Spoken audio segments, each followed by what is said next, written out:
Hello, ladies and gentlemen. Thank you for joining me for another episode of Elucidate with Goliath Flores. Our guest is Jay Peel, Jay DaCosta Peel. And here we go. Jay, how are you doing? How's it going, Goliath? I'm doing great, man. I'm pretty good, bro. Thanks for having me over here again. You've You're made some welcome. improvements since I was here last. Look at this. Whoa. Yeah, you got Green the screen. you got the Max Headroom background. Very nice. And you have those people. Las hanging out. cabezas, the heads, Aha. people's faces. Right? Yeah. Very cool. So tell me about how's your album release going? It's going pretty good. Last time we talked, I had just picked up the CDs from the printer. And, I printed 300 of them. And I'm printing vinyl. And that's a big challenge, getting ready to print vinyl. But trying to figure out how to go out and sell these things is tough because I've got a small group of friends. Maybe I can drum up 20 to 50 sales. But going out and meeting new people along the way, trying to present my music live, which is tough without an actual band together. But yeah, just trying to figure out how to keep it going. And I'm already working on some new songs for the next record. But, I'm kind of at the bottom of the mountain with trying to figure out how to promote and release a record. I've never really known how to do that properly. I think a lot of people are lost about that right now. Yeah. Independent musicians. Everybody's trying to figure out how to put themselves out there and... Yeah, it's true. It's very confusing, and nobody has a way that they're doing it that seems to be working, except for every now and then this unicorn here and there. Yeah. And everyone's, I think, looking for in this day and age, a lot of people say it only takes one song, and everyone's sort of looking for the viral, big next trend, a big hit or something kind of thing. Yeah. I mean, what does that look like? What's that? The viral next trend. I don't know. I've never had one, so no. No, but I'm saying when you the ones that you do see, what does it look like? I don't know. I don't even keep up. It would be neat to have a song that took off and became popular. What's the last popular song that you've seen? Oh man, I don't even know. I'm so out of step. I'm really out of touch with stuff, and I probably need to be more up to speed. But I like, as far as modern music that's happening, as far as something that's alive and real that I can see is like within the sort of the jam music community. Yeah. You get a lot of good musicians, people that can really play within that community sometimes. And sometimes there's a lot of good new jams and music coming out within that loose genre or community, I'll say. Like the band Fish? I like Fish a lot. Yeah, and a lot. That's a love-hate thing. A lot of people are gonna really not like Fish, but I like Fish. Yeah, I like Fish a lot. But yeah, I thought that I was gonna go see Fish at 1904 here in Jacksonville, and it turns out that I went to go see a Fish tribute band. yeah, I was about to say because they played the arena last time they were here. They've only played Jacksonville once. Yeah, And I kept swearing to this guy. I said, I went to go see Fish. He goes, I don't think you went to go see Fish. He goes, I go at 19. He goes at 1904. I was like, yeah, 1904, man. He's like, that wasn't Fish. I kept arguing with the guy. Trust me, it was Fish. I went to go see Fish. they were really good. I mean, Yeah. yeah. Now I'm not a player like that, but it's never too late. I can always work on practicing like I should have been doing the last 30 years. I've been kind of lazy, but it's never too late to go in the woodshed and improve your ability and widen your palette of your musical vocabulary, learn some new language. And so that to me is exciting, that I have a very limited skill set, and because I'm at the bottom of the mountain, I'm humble about it. Yeah, you've had some experience with that with the guys that are playing on your album, right? Like you talked about the guy from Fishbone last time. That's right. The album there's two guys from two of my favorite bands on the record. Norwood Fisher from Fishbone's on a track, which I cut in Orlando. We talked about that last time at a home studio, which was awesome because I'm standing there in a room next to him. And that was a song I wrote in January of 2021 this year. So that's the newest song on the record. And then before becoming involved with him, another guy from one of my favorite bands, Camper Van Beethoven, got violinist Jonathan Siegel involved on. He's involved in 4 of the tracks of the 9 tracks on the album. Campervan Beethoven, man. It goes way back. You said isn't he in Sweden? He lives in Sweden. Yeah, they were from California, and I think that's where he grew up. But he's lived in Sweden probably the last 20 years or so. From I just played with a musician that's who lived in Sweden for 12 years. Oh, cool. Yeah, Joe Watts. Huh. Here in town? Yeah, he's a phenomenal pianist. I was at this gig playing a gig at Breezy's. Yeah, the other Club. night. Yeah. Yeah, and the guy was on the piano, and he was just playing like Latin jazz and all kinds of stuff. You see, when I turn like that, that's what was messing. I haven't up. even looked at the screen even yet. No, on I'm the saying when you podcast. see me turn that way. Yeah. That's what was messing up the last one. Oh, just physically maybe something touching the mic or something like that. No, my voice going to that one instead. Ah, okay. Because I have a compressor on it. Mm-hmm. I don't know what it does, but I'm trying to keep them even over here. Got you. So anyhow, yeah, this gig you did at Breezy's the other night. yeah, at Breezy's, it was the guy was on the piano, and he was on the piano, and he was doing phenomenal, and then he tells me that that's not even his instrument. Yeah. That his instrument is the trombone. Wow. So I'm like, he must be killer on the trombone. Neat. So anyhow, do you know how Fishbone got their name? Actually, I don't know if I should talk about that, but I know what the slang term is, but we won't get into that. But and I'm thinking that maybe is it, but no, I would have to research that a little further to see if it's something beyond what I know it as, the slang term. But Okay. yeah, I don't know. Well, so Campervan Beethoven, though, are they still around? They're still playing? Yeah, they're one of those bands that they broke up for a while, and one of the main guys has formed the band Cracker, and he was doing that for a long time, and then he decided to reform the band with Jonathan Siegel, who's the original violinist, and they did a new album, I think back in, it might have been as early as 2003 now, because they go back to the 80s. But Yeah. but real quick, talking back about your gig, I wanted to ask you that earlier. Was it booked as a solo gig where you show up and you're getting paid to do a solo gig, or was it an open jam kind of situation? Or No, it was an open jam.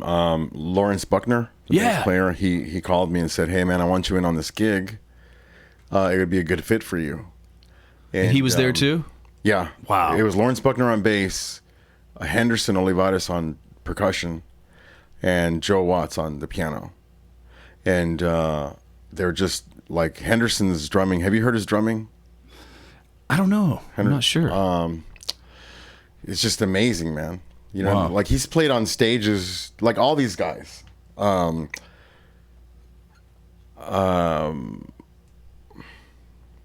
you guys didn't rehearse? Lawrence Buckner plays.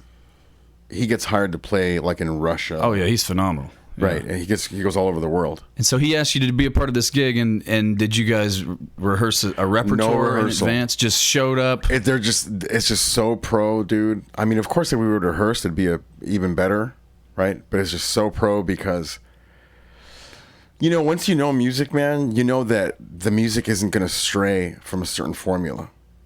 You know what I'm saying? Mm-hmm. Like, unless it's jazz, then you got to know the tune kind of more or less, but you can still pick it up. More than likely than not, it's not going to go from a 1 to a 2. And if it does do that, you already know that you're playing Spanish music ahead of time because you're like, you know what I'm saying? Mm-hmm. So there's a lot of intuition involved there. But were you sort of leading the way, or were there times where somebody else? Sometimes I was leading, and then other times the pianist was leading. Other times Lawrence was leading. And were there moments where you were like, wow, I don't even know what to do here. I'm just going to kind of sit out and... Yeah, there was one jazz song that was all over the place. Yeah. And I would catch it, right, really fast, like where the keys are going. Mm-hmm. But still, I'm not going to play on something I don't know. Yeah. That's amazing.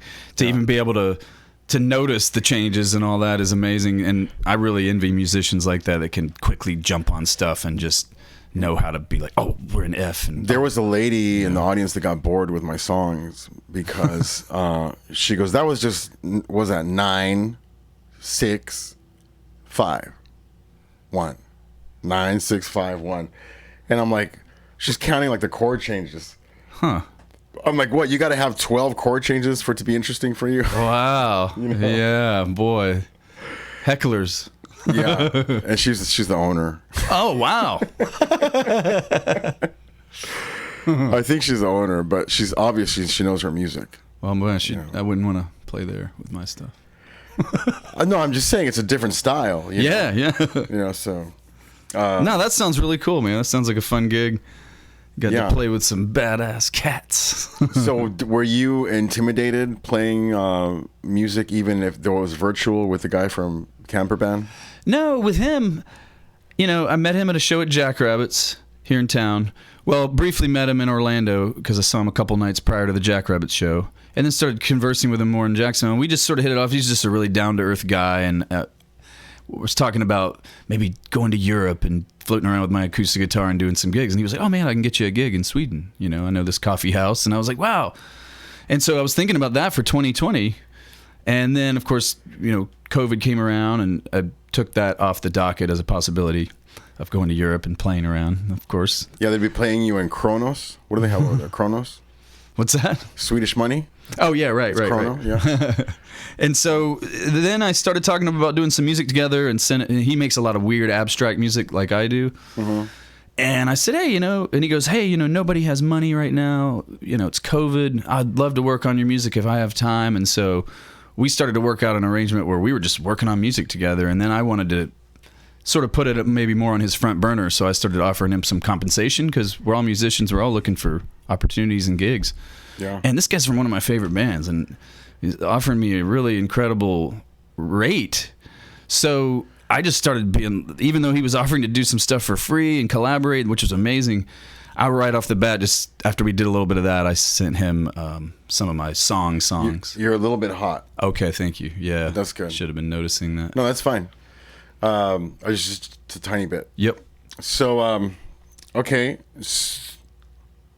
So what did he charge you? $20? Well, we won't get into specific numbers, but it was extremely reasonable. Like the kind of rate you would expect from like maybe a local player that you liked, that would say, "Oh, throw me this, oh yeah, sure." I nailed it. $20. Come on, dude. Just $20, man. Just come over here real quick. I'll pay your gas.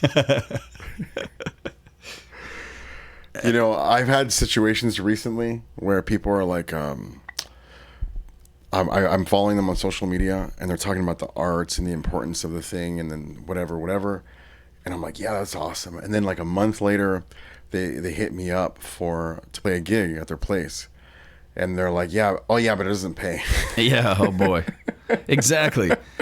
And that's why with him, right off the bat, when I realized he was so cool and willing to do the stuff for free, if he had time, I was like, well, I want him to make time, especially for these songs I have, because I really need some pros on who better to ask than somebody in one of your favorite bands, that you grew up listening to. That's like a crazy ass story. It is. It's almost like a dream come true. I mean, and then to land with another friend from another favorite band, it's crazy. It's like I don't know how I would keep myself from like humping their leg. That's hilarious. Yeah. Well, I think some of my starstruckness, let's get into that a little bit, the humping the leg part. Yeah, let's talk about that. I was maybe a little starstruck. I think I'd met some of the guys from Fishbone when I was a lot younger, when I'd go to see them live, just at the shows. And, they were one of those bands you could always sort of maybe meet them and stuff. But so they're not as intimidating, as some people, but then later, 20 years ago. Like Bruce Springsteen, like if you met Bruce Springsteen. Well, I did meet him briefly, but it wasn't a big deal. But a stagehand too, so I meet a lot of people like that, or you see them, or sometimes they'll come up and introduce themselves. Some people are really cool. And with Fishbone, we're really just down-to-earth guys, but what made it was kind of cool, and I was sort of starstruck about, was 20 years ago, they came and recorded in my house over there when I used to have the home studio in there, and that was a really big deal, getting to sit there with them. And so 20 years later, after COVID and everything, I noticed he was doing Skype bass lessons, and that's how I sort of reconnected with him. I was like, I'm going to hit him up, see what it costs to do a Skype bass lesson, and then talk to him about maybe doing a song together, Man, I tried doing Skype lessons. It sucked, kind of. You were the teacher. Yeah. Yeah. I was like, this is all right. Okay. I think it's good for some people. Yeah. I think it works for some people. Yeah, the student definitely got something out of it. Good. Yeah. But it was difficult to do that. Yeah, he's got it down to a science. He had to show me how that worked because I don't usually hook the internet stuff up too much, and I'm not too savvy with all that. But he told me, "Oh man, if you're using your phone as a hotspot, it'll work fine. Just put this thing at Skype on your computer," and we did it, and it worked like a champ. Oh, that's great. It was pretty neat. It was fun to interact with him like that, and then to sort of like, yeah, I hadn't seen you in 20 years or whatever. You know, I'd seen him in those last 20 years, but yeah, no, it's hard not to maybe be starstruck sometimes, but you know, at the end of the day, they're just people too, and I've met so many sort of big name artists and seen some of that you can suss out pretty quick who the prima donnas are and who are the down to earth cats. Do you think that there is something extraordinary? Do you think there's something invisible that's kind of like magical about somebody that's famous? Like so many eyes have seen them that they have an aura about them or an air about them.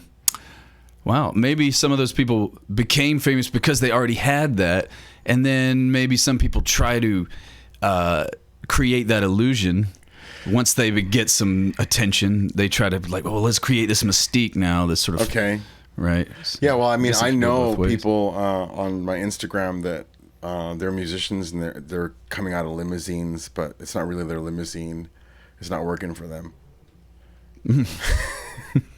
No, I'm just kidding. Like it's like a sponsorship type thing. Or? No, they're just acting like they're famous, but they're not. Yeah. Well, you know, and honestly, even if I suddenly had lots and lots of money, and then, let's say, and then there's the musician that is just overly humble. And I got the greatest advice from someone at a gig one time, a long time ago, and she said, and she was thanking me, and she was saying all this stuff, and she's like. And I was being so humble, like putting your hands together and like, oh, thank you so much, whatever. And she's like, don't be so humble. You're not that great. That's awesome. Thanks. Okay. I love it. That's great. So you're wearing a suit in your next video? Okay, yeah. I showed Goliath a picture when I got here of me standing there in a suit on the Gulf Coast next to a bird. I was just kind of laughing about that. I think it's a way to go, dude. It's kind of hot for Florida. Yeah, it is. Suits are very uncomfortable for me. I don't know why I chose to wear the suit in the video. I guess, you know, suits look nice. You can put what is it they say, the lipstick on the pig or whatever. Yeah, in the context of our society, it looks nice. Yeah, you can dress what's the phrase I'm looking for? I don't know, something about like I don't think you're gonna I clean up okay. Yeah, that's great, man. You know, they sell suits that are made of material that are like for bicycling, like you can work out. Yeah, that's tight, but it still looks sharp and like still looks sharp. But you can get it wet. You know? That's killer. Yeah, man, I thought about getting one of those because I was such a heavy bicyclist, and I would have to go to situations where I had to be dressed up. Yeah. But I wanted to bike there.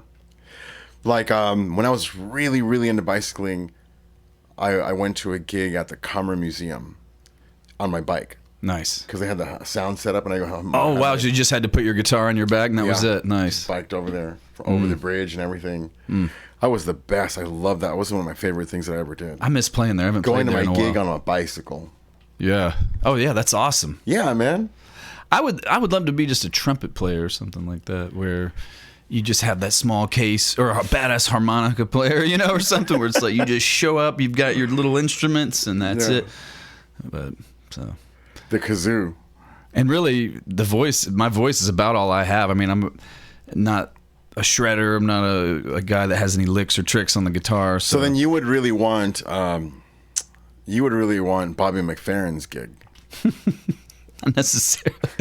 Because he doesn't have to bring anything. Right. He just goes like, yeah, I think I need to work more on my chops like that for real. That would be cool. Well, I got to tell you, this gig at Breezy's, I realized, you know, I'm a roofer by day, but I realized that when I was playing that gig, I'm like, this is where I belong, because there's like 50 people, grown people, looking at me intently at what I'm doing. And they're just like, I just got them, you know? Like, not that I have them like that, but I'm saying, how many people can have somebody's attention like that doing that? You put an accent, a guitar in their hand. You know what I'm saying? Yeah. It's a big deal. It really is. I don't take it for granted.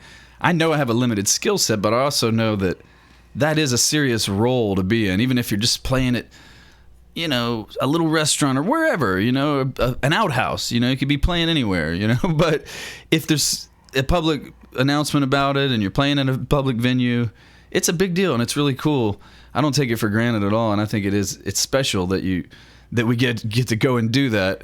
I'd love to get to do it more often, of course, and we were talking earlier about some of the drawbacks of being a local musician and some of the things you deal with venues or managers or booking people at certain venues where, you know, they'll just sort of treat you like a doormat. You know, their entertainment's the first thing to go from the budget if they've got budget issues. All of a sudden, it's like, well, the entertainment, that's the disposable budget part. You know. Yeah, you're right, man. And one of the things that I was thinking about when we finished that conversation was that. Was how you can't talk about it like here. You see what I'm saying? Right. So it works out for the people that are being, when people are being mistreating you, sometimes there's situations where you can't tell anybody. Right. Unless you're anonymous. And we were talking about, as a musician, a guy we know locally that does contracts for every gig. And I've always thought that would be the smartest thing you could do, because a lot of musicians, we've all been there where you show up at a gig and, oh, we meant to call you. There's this football game on tonight. We're not doing live music. Well, catch yourself a meal and we'll see you next week. And it's like, wait a minute, that was half my car payment. Yeah. And so I think being as professional as you can. Loser, get a real job. Yeah, pretty much. Like, yeah, we know you weren't counting on this. You're just a musician, right? Right. But yeah, but also you're not a person. Try not to depend on that 100%. You're probably just going to buy weed anyway. Yeah. Right. Interesting. Yeah. I wish that we could talk about it, but the problem comes in that when you start naming names of venues, right, and places, which is what you want to do, so they can change their behavior, right? But you can't, because oust yourself as the guy who said something about. Well, they're a restaurant, and they'll tell other restaurants, and other restaurants will see that. Right. Or if they're a club or a coffee house, whatever it is. Yeah, I think the best thing we can do as musicians is to try and get the contracts going for the gigs. And if places are unwilling to sign it, say, okay, well, I'll put it on the books, and we'll do the handshake, or you got my word, I'll be there. But in the meantime, if I get another gig on that same date that they are willing to sign this contract, then. And I mean, I guess all I can do to work to a point where I have the clout to be able to maybe be like that is just to keep working on my own skill set, keep improving, keep sounding better, keep trying. Well, I mean, you think about the gig that's gonna interrupt your weekly gig. That gig is gonna pay you, but it's not gonna pay you so much more that you want to sacrifice like a steady income. Right, the consistency, or being the guy they can always count on to be there. Like, even if they're like, we're gonna pay you $800 for this gig, still.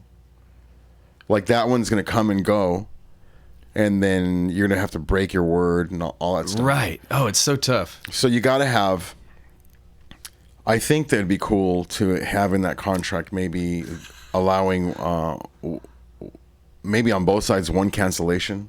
Right. Yeah. I'm not an expert at how to write up contracts.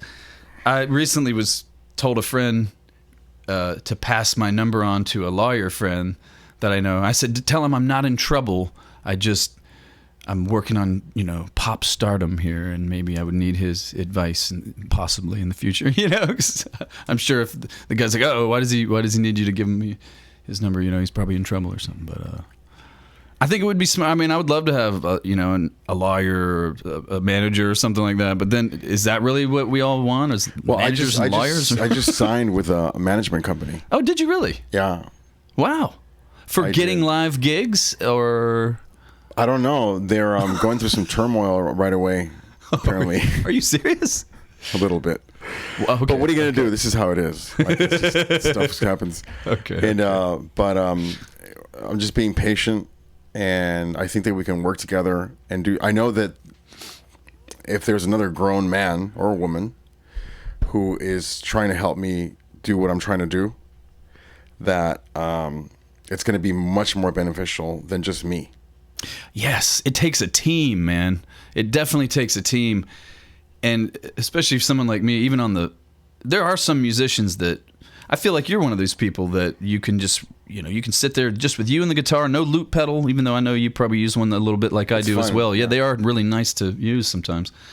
But even without the loop pedal and just you and your voice and the guitar, you can really captivate a room, I feel. And I feel like sometimes I can do it, but I feel like you can never work hard enough on doing that more effectively and better, always. Yeah, it fascinates me to this day that I can and I know that I can. And I forgot about that until that Breezy's gig. Wow, just the other night. Yeah. Yeah. I was like, holy shit, I'm pretty good at this. Yeah. That is where you belong. I feel that, But we say that, society says that, I say that, but tomorrow morning, music doesn't pay. Yeah, I know. Well, it does. You have your weekly gig, and well, what I'm saying is that it doesn't pay. Look, right. Let me give everybody the skinny here. Okay, let's say the average. First of all, let me tell you a quick story. I was playing with a bass player. It's like 19. He told me that he's been in Jacksonville since 1987. Okay, and he said that in 1987 it was $100 a man, and it was 2007 at the time. Mm-hmm. He goes, in 2007, it's still $100 a man. Right. Well, now it's 2021, and it's still $100 a man. Price of food, inflation. Right. Right. He goes, in 1987, $100 was $100. Yeah. Which means I did the math, right? And it was right. like, the math was, it was in the favor of the musician more so. $100 in 1987 was $160. Uh-huh. It's a big difference. Versus what it equals now, huh? Yeah. So the thing is, there's that. So the pay hasn't changed for musicians for some reason. And then another thing we have is that, let's say you make $100 a gig, right? So you're making $100 a gig. It's kind of awkward. I have to be looking this way, but yeah, I don't even really look over the screen. You're making $100 a gig, and then let's say, like everybody else in society, you have medical insurance that you want. Oh boy! And then let's take out the 15% of self-employment tax. Right. I don't mean to bore you with the math, but the thing is, what I'm trying to illustrate here, that a $100 gig is actually paying you about $60 maybe. Right. Right. What about the gasoline? Right. The travel time, the setup time. Because I think we're supposed to count profit, right? Like as what you make. That's what you make. Yeah. Not the cost of doing business. Right. Right. Right. Right. So I always try to charge more than what they're trying to pay me there. And, a lot of people don't go for it. And one of the things that I can say that we were talking about is that venues, I don't know what the restaurant venue is like. I've never run a restaurant before, but it seems like they're so tight in their margin that like $200, to give you $200 is just out of the question. Right. It's either that, or if I'm a restaurant manager and I have to be there all day to make $200 all day. I'm not going to pay this chump coming in here with a guitar for 3 hours. Yeah. Once a week. You know what I'm saying? And so there's that. And then there's the flip side that we talked about earlier too, where there's the bigger restaurants that they've got the budget for entertainment. It's either use it or lose it, so they don't care about the money. You just show up and you're getting your check, rain or shine. There's those types of places too, which I think are the best in a way. Yeah, what's their names? Yeah, where are those gigs? Where are those gigs at? If you won't mind switching gears from live real quick. No, go for it. I was curious about your level of involvement with either ASCAP or BMI. That's okay. I'm tired of complaining anyway. Like, are you registered as a writer and a publishing and your own publisher through BMI or ASCAP? I am with ASCAP. Okay, I'm with BMI. Why did you choose BMI? Well, I did it years ago. Paul Lipinski, who I haven't mentioned his name yet today, but he plays bass on 4 or 5 of the songs on the record and mixed the whole record. And we have a long history, but Paul Lipinski, the studio engineer and producer. Right. And we used to have a band together, and years ago we were An overall swell guy. Yeah. We were offered a record contract over in Europe, and we were signing the record contract, which we were okay with. We thought we understood all the fine print. But then they sent us this separate publishing contract, and it was terrible. It was against all our artistic principles and everything we believed in. So we told them, no, we already have publishing set, and we didn't, but we went ahead and went through the hoops to form our own publishing company. So back then we just pretty much tossed a coin and chose BMI over ASCAP. I don't know why. So, and even still, I feel like I'm starting over with trying to learn about what those agencies really do. I think it's a huge can of worms to talk about, because you've on the one side they're supposedly standing for artistic rights and getting you your money, and on the other side they also hassle a lot of venues to pay their licensing fees, and I feel like a lot of music venues get unfairly harassed by those agencies, and a lot of artists, unless you're looking out for yourself and telling them you played in a venue that is registered with BMI or ASCAP, and you played these specific songs that are registered through their agency, then you're not going to get paid, and your money gets just swept under the rug, and it goes to whoever, bureaucrats, I guess. Oh, you're talking about telling BMI or ASCAP that you're playing these songs at your live gig? I've learned now from talking to DIY independent touring musicians that they actually go around, and every night, let's say they're going around and they're playing a set of 12 to 15 originals around the country for the whole summer, and that's what they're doing. And when you play a venue, and let's say that venue doesn't pay BMI and ASCAP, well, don't tell BMI and ASCAP you played at that venue. Right. But if you do play a venue that pays BMI and ASCAP, you need to send in a form or fill it out online now. All the songs you played that are registered through your own publishing company, through ASCAP or BMI, and you tell them they played it on this night at this venue, and then and it only generates maybe 40 cents or something, but still, if you do that at every gig, there was a guy that told me, because he toured constantly, he said, by the end of the year, it equals over $1,000, of extra income, just because I bothered to let them know, hey, I played in one of your places that pays you, and I'm registered with you. Yeah, I thought about doing that because I know about the list that you do the playlist, right? And you're like, well, I play this song at every one of my gigs. You play the Casbah every week. So how far back can I make that list for? That's the thing, is I don't know if it just starts whenever you decide to start being active with it, or if you can say, I'm owed a bunch of back retroactive. pay. I could sit there and go like the past 20 years and you owe me $20,000. Possibly. I don't know about that, but I want to get on top of that game, even if it's just a little, because if I'm going to have to start touring. That's what I want to do. And I'm printing 500 records. I'm not going to sell them out of Jacksonville. It just seems like such a hassle. It seems like a data entry job, like 40 cents every data entry. Yeah, for sure. Right. But I think a lot of musicians miss the boat on those kinds of things. And just because they don't know about it, and also because of that factor, that it's clerical work. My mentality is like, would Elon Musk take the time to do that? Right. I'm with you. He wouldn't. I'm with you, man. He'd be like, 40 cents. I don't really care. I'm launching rockets. Right. It's going to take me 10 minutes to fill out the form. I can be making a smoothie for myself or whatever. Yeah, in the meantime. 10 minutes, that's $100,000. Yeah. Wouldn't it be nice if we could? I think it's a real hassle to be really wealthy. I could see that. And not only that, wealthy but famous too. Just forget it. Have you thought of trying to bark up that tree of BMI or with ASCAP and looking at it as, okay, it's 2021. What can I now do?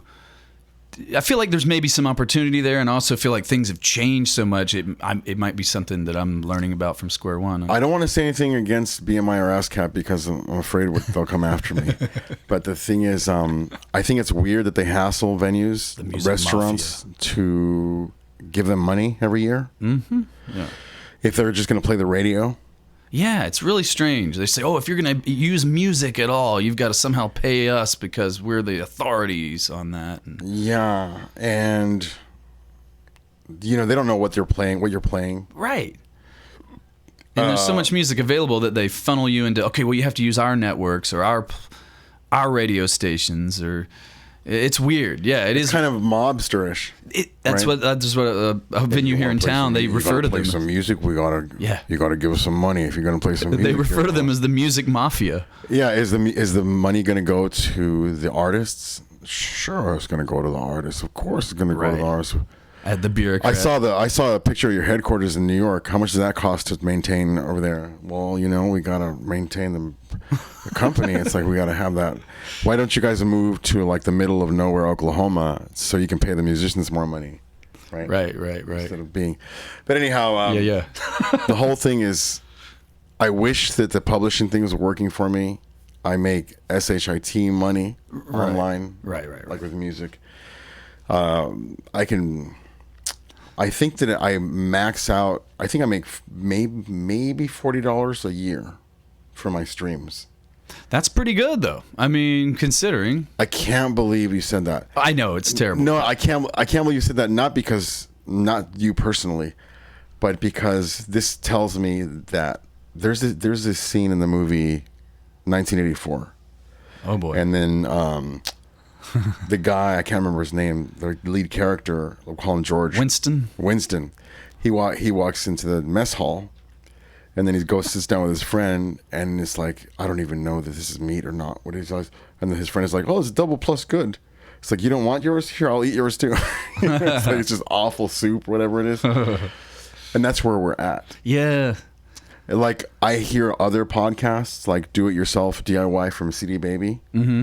And these guys are talking about $40 is pretty good. I'm like, what are you talking about? That'd be Like, good if you did that in a couple of hours. Like if you had so many streams that you just made $40 in like the last couple of hours. I mean, at this point, every 2 days, okay? Yeah. I mean, but you have to have so many streams to even make $40 a year. So this is such an important thing to me, what you're...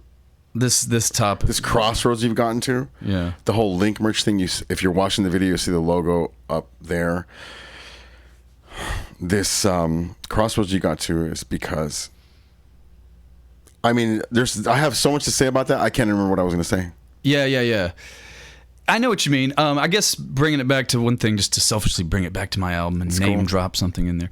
Speaking of Camper Van Beethoven, I know that one of the main guys in that band, David Lowery, he teaches at, I think it's University of Georgia now, and a lot of what he teaches is songwriter rights, and he's really into all that. And I would like to explore more podcasts with him and learn more about what he has to say about that stuff, because I know he does a lot for artist rights and songwriter rights and trying to tackle that issue. I know you'd be interested to hear it too. And that's something I've always wanted to sort of ask Jonathan more about, but I'm just thrilled. I would love to just not be... I would love to be minimally involved in all of that stuff. Mm-hmm. Even in the studio, like all the software, whatever. And I would like to get in that role that I was in at Breezy's. Yeah. Where I'm affecting people how I want to affect people. Yeah. Because I've said this, people who've listened to this podcast, they've probably heard it 10 times already. But the thing is, when I play music, what I enjoy about it is, the thing that sparks my most interest about it is when I'm changing people's day. Yeah, man. So I'm looking at these 50 people, and they're looking at and the way they're looking at me, I know when I say I got them, I know that I've taken them somewhere. Mm-hmm. That's the most important thing to me. Yeah. So I took them somewhere, which means that their mind changed and expanded somehow. And when they leave there tonight, they're going to leave as a different person. Yeah, that's amazing, man. Playing live is so important and such a connection. And it's such an abstract way of communicating. Yeah, it is. Like, you can't say, oh, well, I learned about sockets and how they work in the wall and what, it's like, I don't know what just happened, but. And it's funny how from one gig to the next, how even you're playing one of your favorite songs by yourself or by another artist or whatever, how maybe from one gig to the next, that one song could be, one day you sort of played it and you weren't really in that mode, but you're giving it your best, for that given situation, and you're trying to get that. And then maybe the next time, and then maybe somebody, and you're playing a ho-hum version of it, and you're thinking, I'm kind of barely getting through this one. I'm not really in it, but I need to get in it. And you're sort of half there as you're warming up maybe. And then you notice maybe somebody broke down and cried from that version that you were, and then maybe the next gig you're playing that same song and you're really feeling it and it's like, wow. And you look up and like everybody's just chattering and no one even noticed, and it gave you goosebumps and you took yourself somewhere. But and then maybe somebody that didn't say anything to you really was moved, you know. It reminds me of courtship. Oh, I was really into you. You're not into me? Okay, fine. Right? On a personal level? Yeah. Because that's how it feels. You feel kind of rejected when you open your eyes after that love making session you just had with a microphone. Yeah, and you notice like no one even noticed I ended a song. Like, what? I'm background music. Shit? That's cool. Freebird. And sometimes you'll be in those situations, you'll be at a gig and you'll think you're just background music or no one's paying attention, and then somebody will come up and be like, I can't believe you played this song by those people and here's $20. And you're like, sweet, thank you. You know, I love it. When people give you a lot of money, that is always great. Tips are awesome. Yeah, they really are. So how are we going to fix the situation with the musicians? I think the only thing we can do is get better ourselves, but I know that there's some people that are just, they're so great and they're so talented, and it doesn't matter that they've practiced so much. I don't, all of that I can think is just trying to encourage ethics and being good, you know, just being better at what you do. That's one thing I need to whip myself into shape on, is getting in the woodshed and just getting better and not taking that for granted, the thing you're talking about, you know. Getting up there and sort of wanting to make it about you, you know, and being up and realizing it's a circle. I'd say that's all we can do as artists, is get up there and continue that circle of life. I'm going to tell you a story. That's what I'm doing. That's what I'm trying to do. Yeah. And it may not be a linear story, like, you know, Johnny went to the market and then he went over here and then this happened to him. But it's going to be a story. It's going to have an arc. You know, and within every song, there's an arc. Within every song. Yeah. So you have all these little arcs making a story, right? And there's this cover song that I played recently that I wanted to make that arc happen with, and then I realized when I'm not playing with a loop pedal, what I have to do is make the whole thing minimal. So I have to start off almost not playing any notes. Right? Boom, boom, boom. And then somewhere in the middle of the song, I'm strumming and tapping and whatever, right? So there's that arc. Why the hell was I talking about that, man? Well, I thought you were going to tell me a story, and then you started talking about songs as stories and arcs, but you were going to tell me a story. Oh, that was the story. The story is about making an arc. The story was about telling a story within a song. Yeah. Very cool. That's really what we're trying to do, isn't it? Like, you're not really, when you're trying to show somebody your song and you're playing your song for someone, you're trying to bring them into your world that you made. Yeah. Right? When I was listening to your song, the last one with the video. Yeah. Yeah, with Jack Rinka doing the yo-yo stuff. Yeah. Cool. I could hear, because I know you.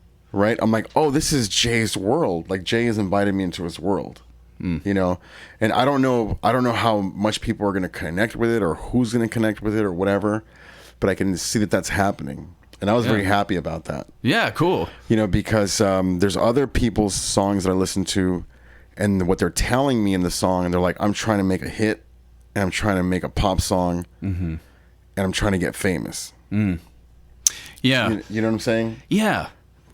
Yeah, I don't respond to that one. Yeah. If it sounds contrived or it's an effort to sell something, you're using all the sounds that are being used right now. Right. There's not an authenticity there. There's sort of like a generic. Like, what are you telling me, buddy? Yeah. Madam. One thing I was going to say, since you gave me some props about that song, is one thing I really like. I forget the name of this song of yours, but there's a song where you were showing me last time on your website that you've got different versions of the same song. You've got a version in a different key. You've got a more of an upbeat version. You've got more of an orchestral arrangement. You've got a country 2/4 sort of version going on. I think that's really amazing and cool that you're doing that. Yeah. It's something I talked to Job about. Job, I always have trouble Myler, saying, I always have trouble saying Joe's last name. Yeah, I think it's Myler. It's the E and the I in that situation going on there, like a meal or a mile, right, or like which one is it? English, English, something. So I was talking to him about that. What was the thing you just said? About the different versions of your songs. Oh yeah, that I hope that all musicians start to do that. Yeah, absolutely. Because I want to. Part of the Link merch thing is that I want to point out the benefits. People don't point out these benefits enough of our current way of doing music. Mm-hmm. So all the negatives, there's a lot of negatives for us. We don't make any money off streams, and corporations like Spotify and Apple, they make all the money. Yeah. Or Drake and I don't know, whatever pop stars are famous right now. But one of the benefits of the way we're not limited to CDs or albums. Right.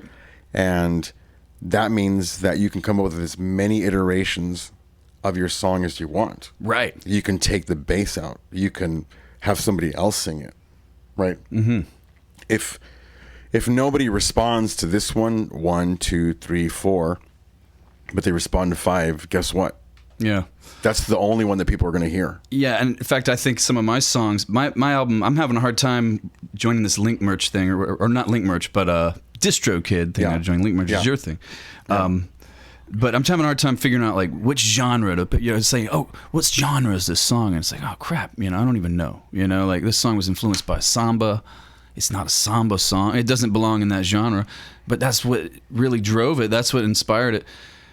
And then I'm like, is it just alternative rock? I guess. And so I'm having a hard time with that. But I'm having to. That's why I asked you about BMI and ASCAP, is because I think that maybe some of my songs would have potential to get noticed more if they were covered by bands that were more comfortable working within one genre. Like, let's say a reggae band liked one of my songs, and they were a famous reggae band, and they wanted to cover one of my songs.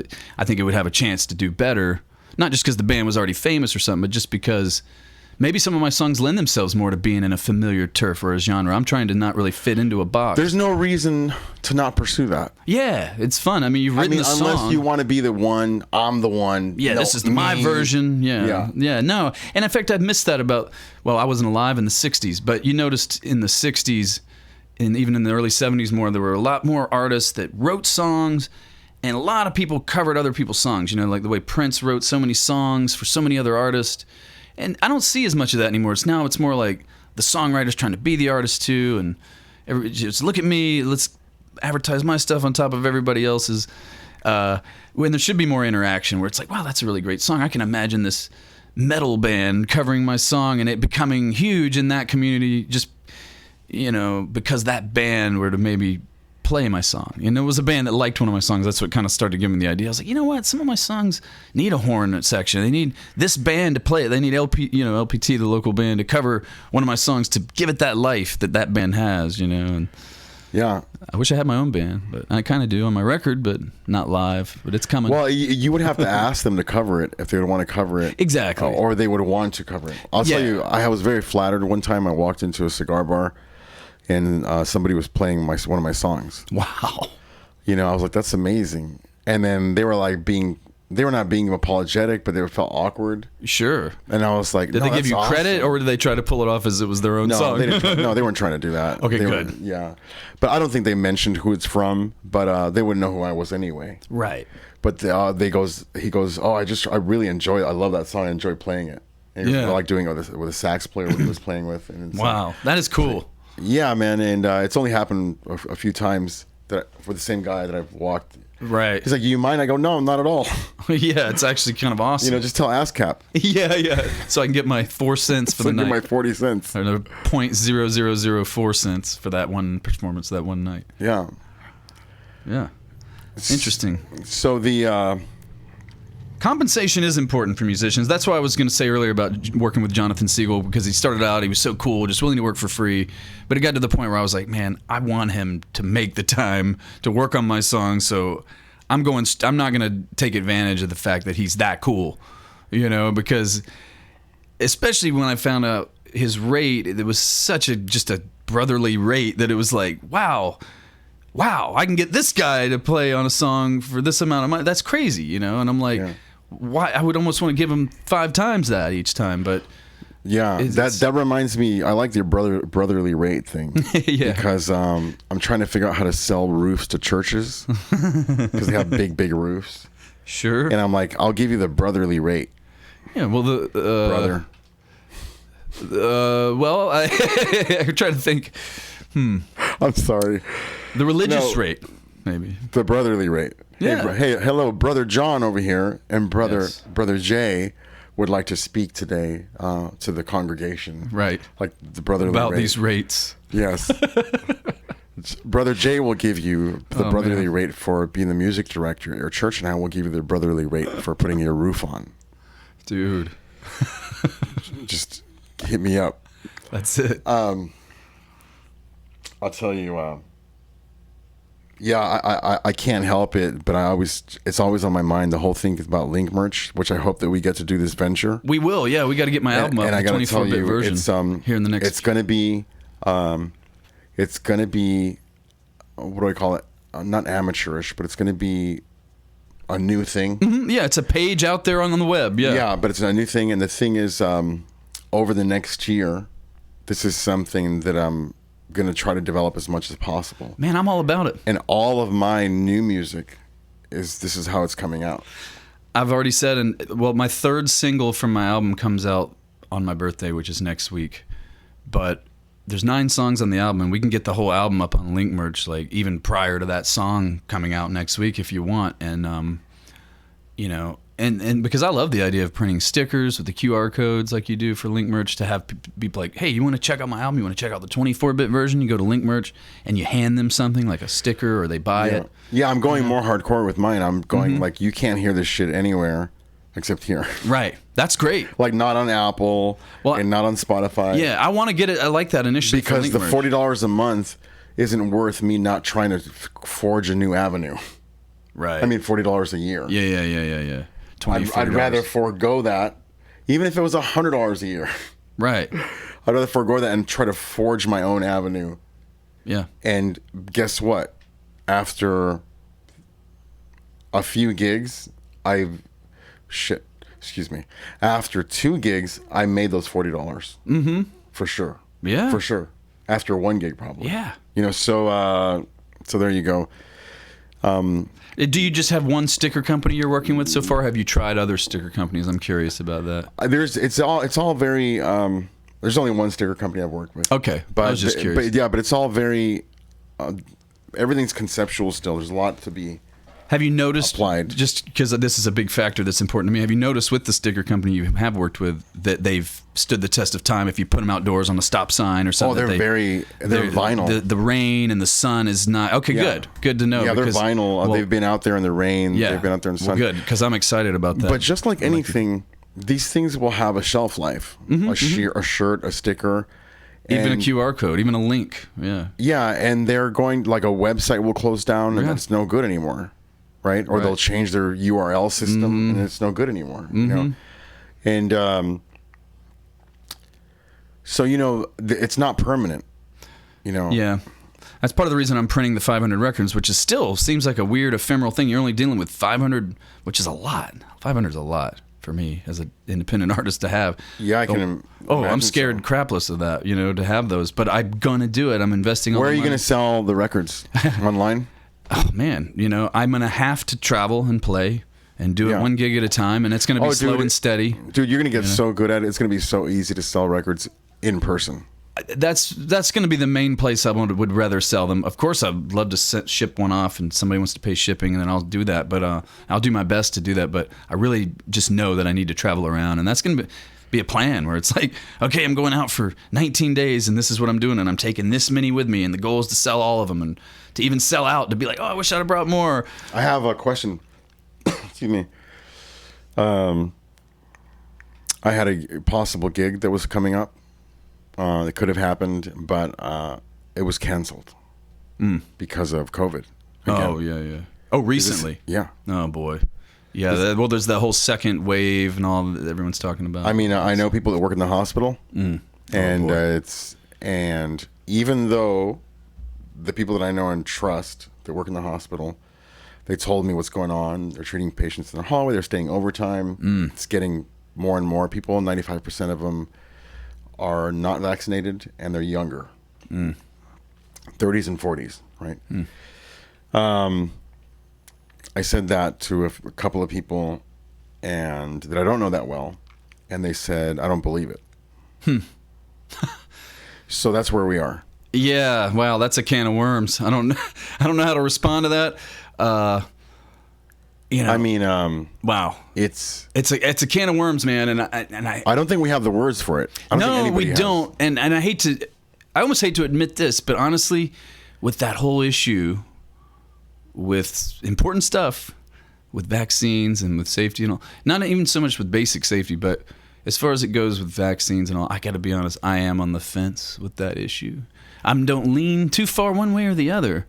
And I hate, and that's opening a can of worms. That's what I said. No, the it's thing is, wow, you're when we're talking about vaccines, we're talking about, I think they call it 2021. politicized. It's July 2021. No, they're what we're talking about then is something that has become an emotional subject. Yeah, and it's sad to see on both sides of people that are on the extreme sides. Right, of the but issue. the reason, like for example, our culture. This has everything to do with music, by the way, ladies and gentlemen. But by the way, the reason, you know why? Because two musicians are talking about this. The reason is because our culture, if you ask me, of course, not that you did, but is that for the past 100 years or more, this civilization on this continent, North America, has not seen anything so disruptive.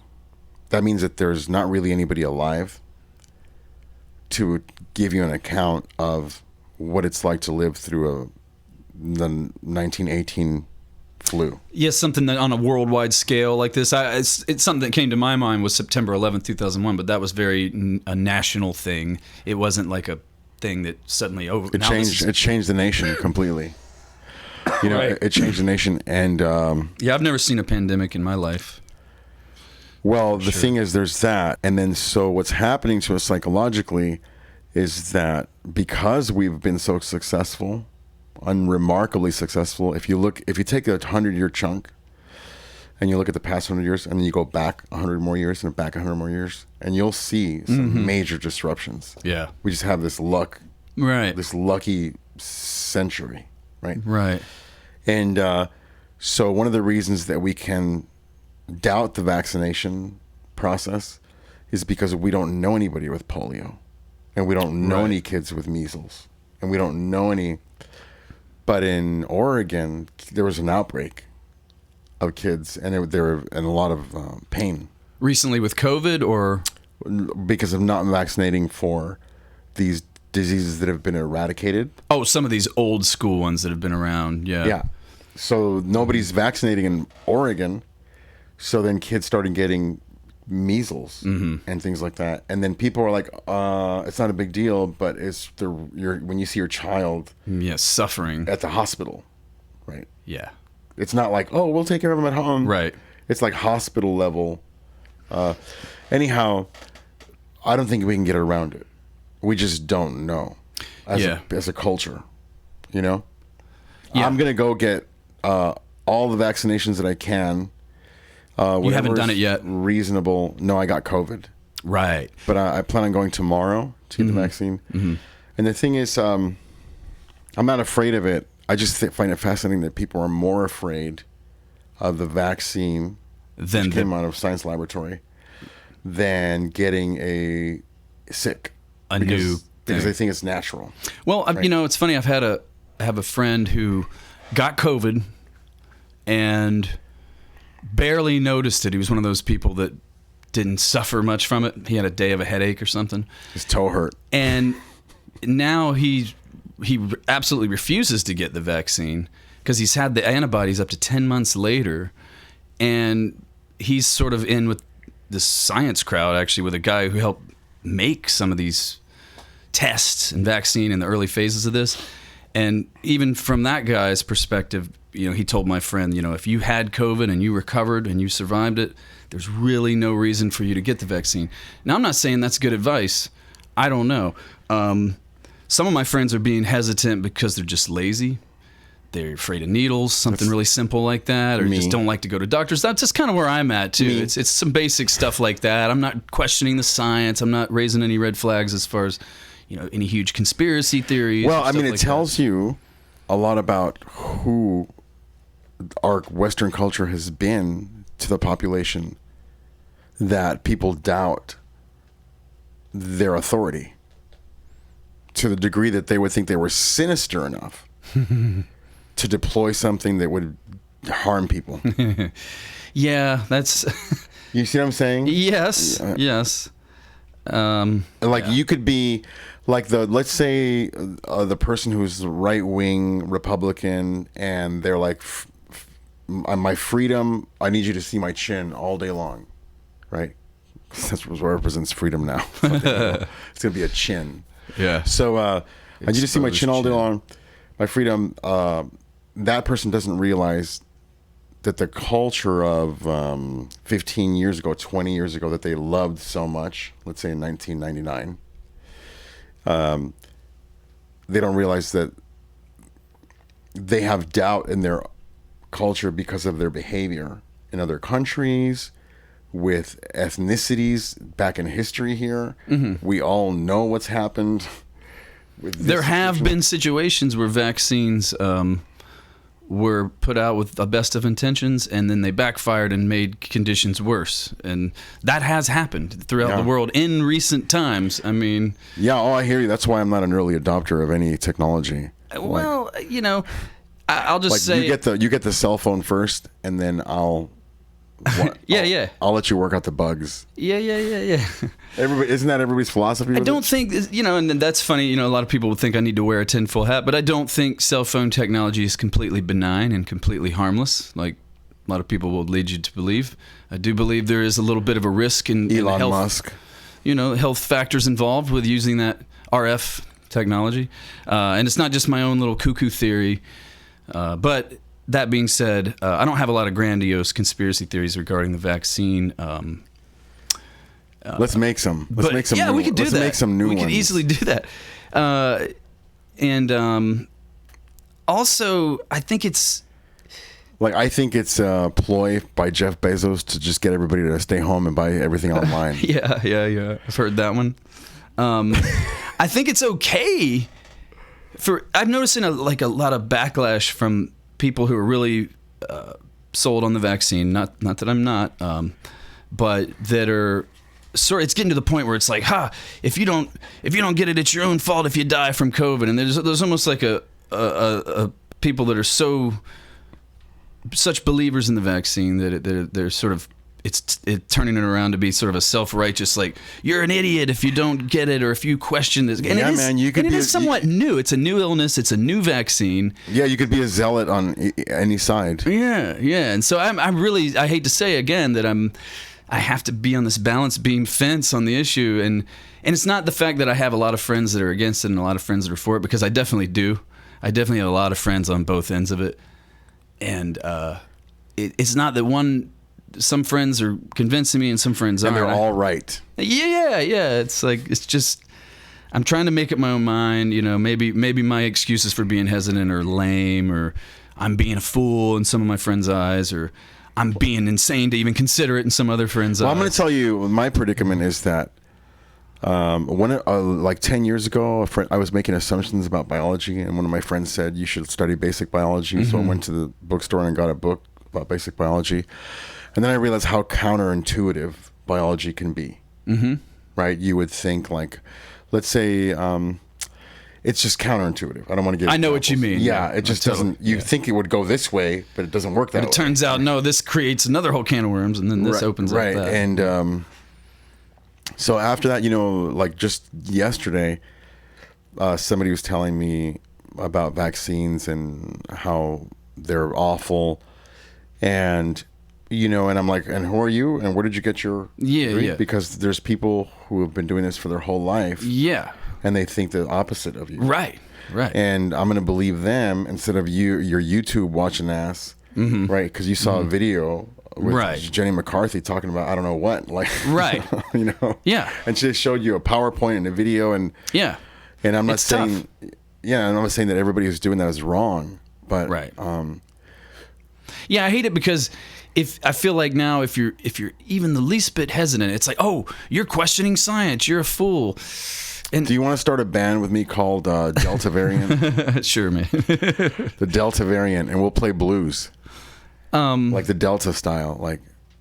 Perhaps I'm not as educated as, and maybe after this podcast I'll have a barrage of emails of people convincing me and telling me where to go get my appointment, and but perhaps my hesitancy is based on ignorance or based on irrational fears, but also I just can't help but question, mainly just for the fact that it's so new and they sort of got this thing going, and I'm just sort of kind of kicking back going, okay, is this gonna backfire? Is it like, oh, it turns out if you got the vaccine, you know, now I mean, it could be a I don't know. debacle. At this point, so many people have gotten it that it's probably fine. It seems okay. Yeah, that's where I'm at with it, and I'm starting to maybe come around a little more to that side, but also I just No, but if I could avoid getting a shot, that'd be great. yeah, exactly. There's that, just that simple. I don't want to get a shot. My kids don't want to get a shot. Nobody wants to get a shot. And I think it's okay to go out and be forthright about your concerns like that. I don't think you should feel belittled that you're sort of like, oh, you know, I just don't like shots, or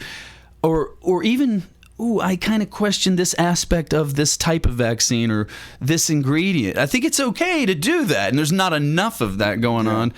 But then, like you said, when you get into the erroneous conspiracy theories or the just over the top, like, wow, just people leaping to the worst possible possibilities, it starts to kind of soil the process, you know, and then something else that soils the process, I think, is the blind, no, don't question it, and this is set in stone, you know, that mentality as well, I think, is harmful. So it's tough. It's really tough to know, you know, in this case, maybe what to do. I mean, I think most people would say it's a no-brainer and go get the damn I made vaccine. a podcast episode where I talked about ambiguity a lot, and I talked about ambiguity in relation to addiction. That was the one thing that people try to escape at the end of the day. That substances, use of any substance, is to steer you away from ambiguity. Because if you don't do the substance, then you're not going to know how you're going to feel. Wow. Right. So, but people are the same way with intellectual topics. They got to make a decision. Like, I can't live in ambiguity. Yeah. It's good or it's bad. I love ambiguity, but Well, yeah. but yet I don't. But also, sure, who doesn't like to find a clear solution? Yeah. And why would you want everything to be vague or ambiguous? I get it. But man, there is a beauty sometimes in ambiguity, I'll say. The ambiguous Delta variant. Hey man, we gotta wrap it up pretty soon here. Yeah, for sure. Because We went off on a wild tangent there at the end. I don't even know. No, that's fine. We're gonna start a band about it. How long have we gone on today on this podcast? We're at like a little over an hour. Wow. Yeah, that's epic. We should definitely wind it down. No, it's fine. It's fine. It's just that I'm running out of time because I got to go do some roof work. Okay, maybe next time we should make an outline and we should converse with one another about, like, let's pick 2 songs from each other and just sort of Let's do that. dive into some specific tunes of each other's. Yeah, we do the next one. I think I'm going to get Job in here. Cool, yeah. You know, but it doesn't matter. The order doesn't matter how we do it. Yeah, man. I think that you can have a shirt with a one where you're wearing a suit, right? And then just a T-shirt, and you could wear it yourself. Yeah. Just be talking to people. Yeah. They'll be like, "Is that you?" And that, yep, it's me. Do you have a song called "Let Go of Your Ego" or something like that? Just put that on there. No, but that's cool, man. That's awesome looking. Maybe I'll start wearing a suit. I'm stoked. We got to get that album uploaded soon, but we could probably do that before next week and go ahead and get some stickers in process. I'm ready. I'm confident that we can get it done by the end of next week. Because I'm annoyed by meeting a lot of local friends that are like, oh man, do you have a way I can listen to it online? Like, well, yeah, I've dropped a couple songs, so I need something with a QR code that if they want to go ahead and listen to the whole album, at least people I know face to face. Yeah, man, we got to decide on the artwork. Well, I've got the artwork for the CD, so we could probably just use some of that. We can do that type of stuff. Just keep it simple. it's up to you. there's so many ways you can go with it. It doesn't matter. It's so new that you can do whatever you want. Cool. You see what I'm saying? Mm-hmm. So Links there doesn't have to be any uniformity Yeah. to the campaign. Whatever works for the specific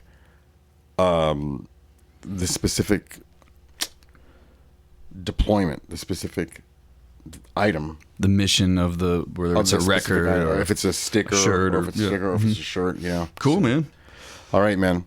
We're having fun. It's getting darker and darker in here. Yeah, I can tell by the feel like lighting here. Yeah, See, no one listened to face this whole thing, and if you did, we're sorry. No, they did. Everybody listened to this whole thing. What did You we guys talk love it. Wow. To all my new Facebook friends and all my new Instagram friends, please find a way to make me a lot of money so I don't have to be on Instagram or Facebook anymore. One of my biggest goals for the next 3 years is to get off of social media and to have a bot in my place or for me to hire somebody from the next generation to be on the line for me. A hologram. Yes, and if you'd like to contribute to this podcast in order to make that happen, you can do so at my website, goliathflores.com. You'll click the appropriate link there, and it'll take you to places where you could send me all of your money. Thank you very much. Jay Peel. Thanks for having me. All right, let's go do some push-ups. Oof. We just